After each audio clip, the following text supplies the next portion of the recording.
Hi, this is Hannah Smith for Bassity Beat. I'm right here at Lake St. Clair Metropark for the ribbon cutting of the new boardwalk as part of the coastal marshland restoration. You've heard quite often that Lake St. Clair is the heart of the Great Lakes.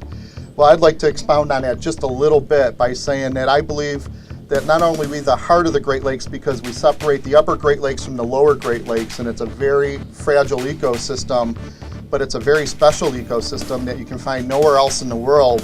Huron-Clinton Metroparks, along with the Macomb County, are happy to announce the grand opening of the newly restored and globally rare coastal marshlands at Lake St. Clair Metropark. The park's nature center has also been updated with a new observation area and boardwalk. This project has restored up to 10% of the EPA's action plan goals in an area that is one of the largest remaining coastal marshlands along Lake St. Clair. This particular wetland area, which has been degraded over time, now has an improved process and the native plant and wildlife species are being restored. This project was funded by the Great Lakes Restoration Initiative, and we had 4 major components to it. The first one was to restore the hydrology back to as close to a pre-settlement condition as we possibly could. The second one was to increase the habitat diversity for the rare and imperiled fauna that live within the park. And then we were also trying to build on the invasive species removal efforts already taken by the HCMA Metroparks folks.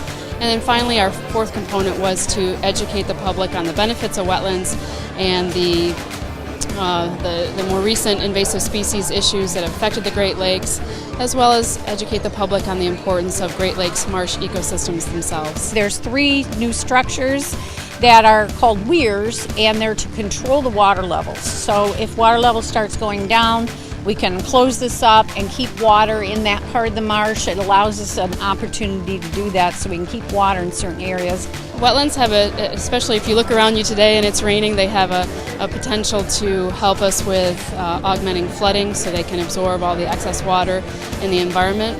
And they also help filter out all the contaminants in the area. And as we know, Lake St. Clair has some issues like that need help.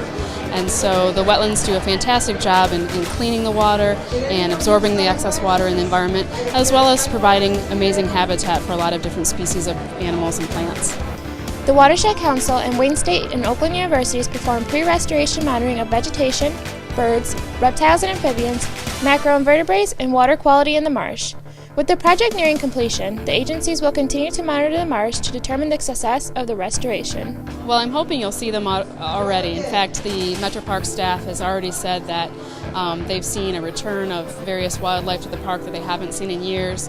The park used to be known as a haven for the moorhen, which is a bird species, and we've already seen them back in the park. And we're hoping that that's just the start of many good things to come. This project helps restore Macomb County's natural coastal areas and helps bring more tourists into the community. Be sure to come on down and experience the new boardwalk for yourself. For Bassity Beat, I'm Hannah Smith.